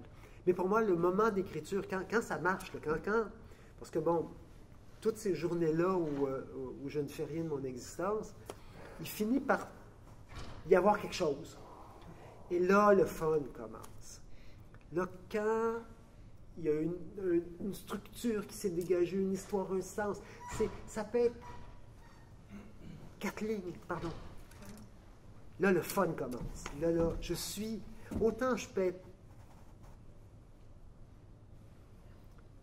bon à rien pendant des semaines, des mois de temps, autant je suis spartiate au travail. Vraiment, là, c'est... Le matin, à 8 heures devant mon ordinateur, je travaille jusqu'à midi, puis je corrige l'après-midi. Une fois que ça a pogné en pain, après des mois et des mois à désespérer, mais quand ça se met à pogner en pain, ça va très vite. C'est la récolte. C'est la récolte, et ça se fait très vite. Une première version de scénario, c'est 6 semaines. Ça va très, très vite. Et ça, c'est le bonheur. Ça, c'est le bonheur. Se lever le matin en ne se demandant pas à quoi on sert. On sert à mettre un mot après l'autre. Puis il faut que ce soit bon. Puis on le sait, avec le temps, on le sait si c'est bon ou si c'est pas bon. Ça finit toujours par pas être bon, mais... ça, c'est formidable. Ça, j'adore ça. De la même façon que quand le film se fait, je me demande pas à quoi je sers. Je veux dire, il y a 40 personnes sur un plateau qui attendent que le boss arrive. Ah! C'est formidable. Puis des techniciens formidables, puis des gens qui vont m'aider, je suis dans la marde, des comédiens qui vont... Ça, c'est formidable. Mais là, vous me voyez dans un moment où je ne sers à rien. Quand même le catalyseur. Oui. Mais c'est un des grands bonheurs de ce métier-là, c'est le travail collectif d'artisanat, parce qu'on est des artisans. On essaye de gosser quelque chose avec un outil. C'est épouvantable, le cinéma, c'est tellement compliqué. C'est tellement broche à foin, mais on essaye de gosser quelque chose dans du bois pourri pour que ça ressemble. Et ça, c'est le fun. parce que le preneur de son, il est vraiment extraordinaire. Le directeur photo, mon Dieu, il est clair comme un dieu. Ils sont tous fins, ils veulent tous me sortir du trou. Puis que les semaines de montage avec la monteuse, c'est génial. Je veux dire, au moment où je vais me jeter par la fenêtre en disant adieu à l'existence parce que ce que j'ai fait tellement mauvais, elle me retient et me dit non, regarde d'abord, si on faisait ça, ça marcherait. Ça, c'est formidable. Puis après ça, on retombe pour 2 ans.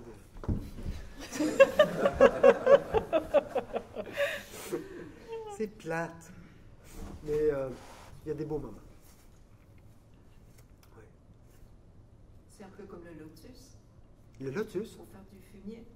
Ah oui, ben oui, oui. Non.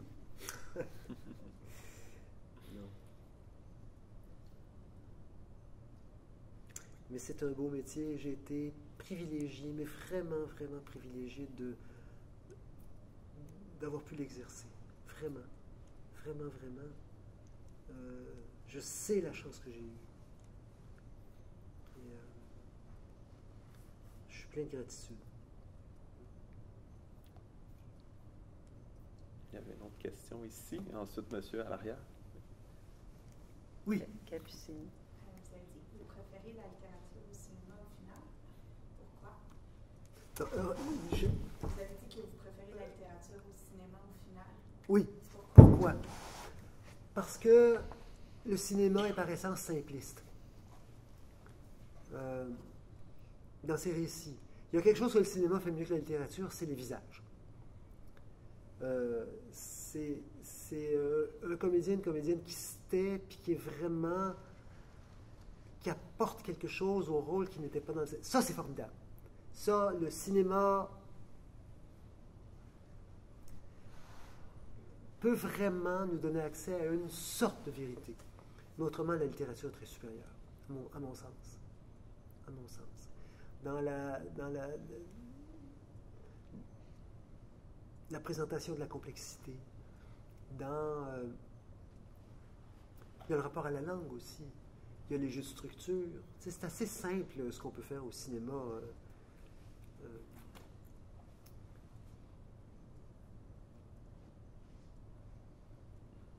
C'est sûr que je ne dirais pas ça de quelques très très très grands réalisateurs, mais ils ne sont pas nombreux. Il n'y en a pas 20 dans l'histoire du cinéma. Et, mais bon, on a 20 siècles de littérature derrière nous, puis on a 100 quelques années de cinéma. Mais je pense que les meilleures années du cinéma sont derrière nous. Je le pense vraiment.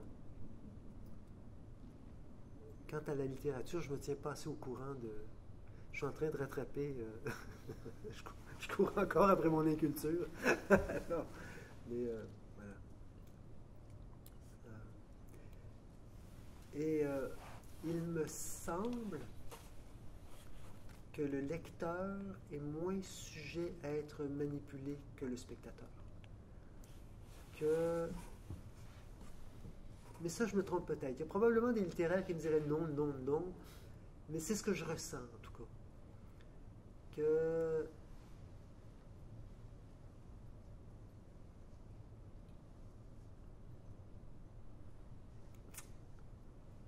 c'est une question de goût, finalement.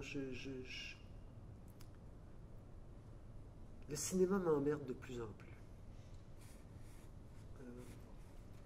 Je le trouve simpliste.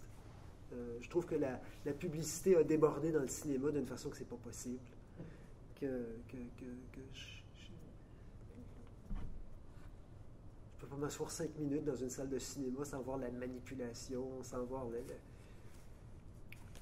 Alors que les grandes œuvres du cinéma, les grandes œuvres passées, ça me fait pas ça. Je le sais que la Jeanne d'Arc de Dreyer, elle pleurait pas pour vrai. Mais maudit que c'est beau. Il y a une espèce de... Puis bon, Dreyer, il était au sommet de son art. Ben, non, il n'était même pas rendu au sommet. Il l'a atteint, je pense, dans ses premiers films parlants. Mais tout l'art du cinéma est là. On le sait, la lumière, les cadres, mais il y a une espèce de force de la vérité. comme dans certains films de Bergman.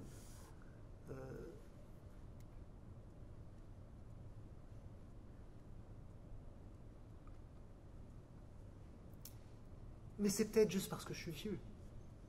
Mais ce que je sais par contre, c'est que je sais que la publicité déborde dans le cinéma, absolument. Dans la lumière, dans le cadre, dans le jeu. Je regarde les acteurs, je dis, mais ça se peut pas. Ils y croient pas. Mais qu'est-ce qu'ils font? C'est pas possible. Puis le directeur photo ne fera quand même pas gober cette lumière-là. C'est absurde. C'est éclairé comme une pub. Ah, d'ailleurs, ce matin, j'ai eu une expérience cinématographique. Il y a quelques années, ma compagne Catherine Martin a fait un magnifique documentaire sur le train Océan qui fait Montréal-Halifax.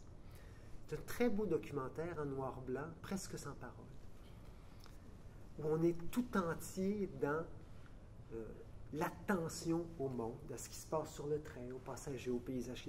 C'est un film magnifique. Comme disent les Anglais, « If I may say so myself ». Et j'étais à la gare centrale ce matin avant de prendre mon train. Et qu'est-ce que je vois sur un des écrans? Il y a des écrans partout maintenant. Via Rail fait une publicité qui s'appelle Océan. Et c'est le film de ma blonde, ramassé en 3 minutes, avec tous les poncifs de la publicité. Là où dans le film de Catherine en noir et blanc, il y avait une espèce de douce mélancolie, d'attention. Là, c'est formidable. On est dans le wagon panoramique avec un verre de champagne. Ça m'a fait mal. Parce que c'était pas les mêmes cadres. Catherine cadre comme une déesse. Mais c'était la même matière. Et ça m'a fait mal. Et c'est ça le cinéma maintenant. Et c'est ça, l'effet. Pas de vérité.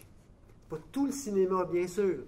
Il y a encore des bons cinéastes. Mais de façon très, très, très, très majoritaire. Et même dans le cinéma d'auteur. C'est ça qui fonctionne. Mais alors, cette publicité-là qui est disponible sur Internet.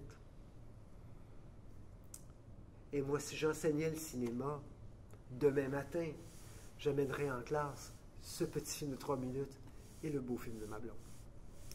Et je leur dirais, messieurs, dames, qui voulaient faire du cinéma, regardez, j'aurais rien d'autre à dire.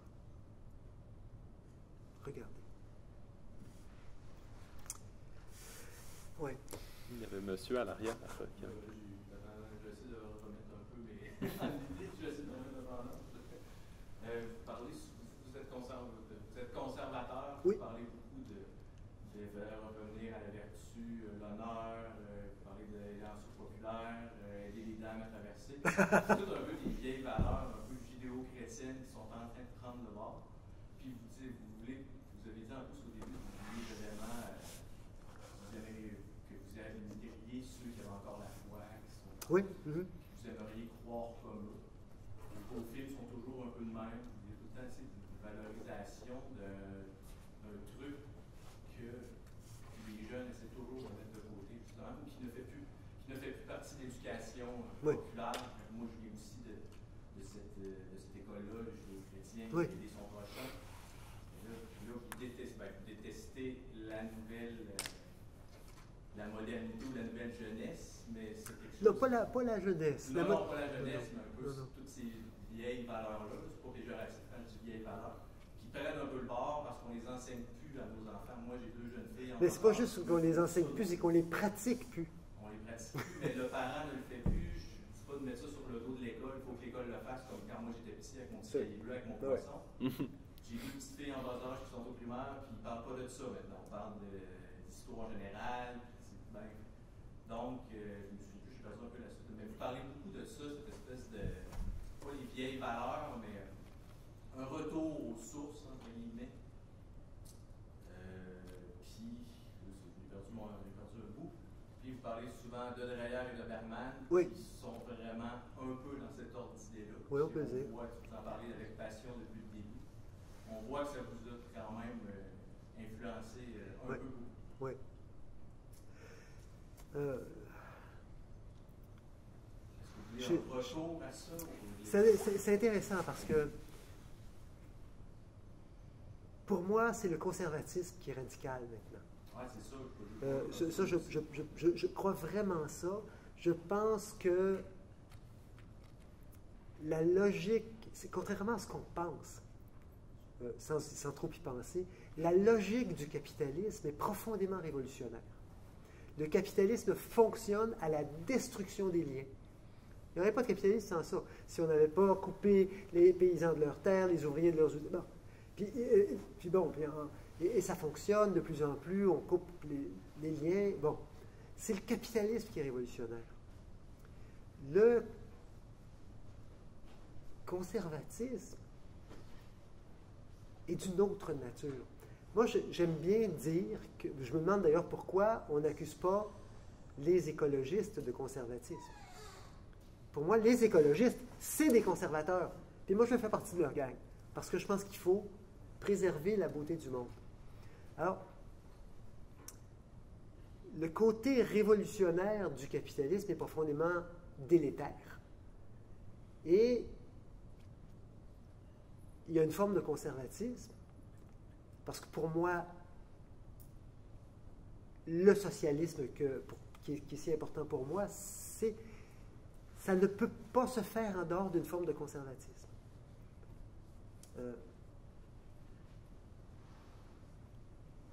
Alors j'aime bien les écologistes, puis j'aime bien rappeler que ces conservateurs-là, s'ils veulent aller au bout de leur combat, ils ne peuvent le faire qu'en étant profondément radicaux. Alors c'est pour ça que je pense que le conservatisme, je ne parle pas du conservatisme bon, on nommera pas de nom, ça va nous faire mal dormir cette nuit. Mais il y a quand même une forme de conservatisme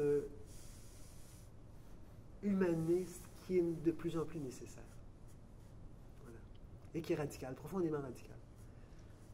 Que si on veut conserver un certain nombre de choses importantes dans l'expérience humaine, il va falloir être radical.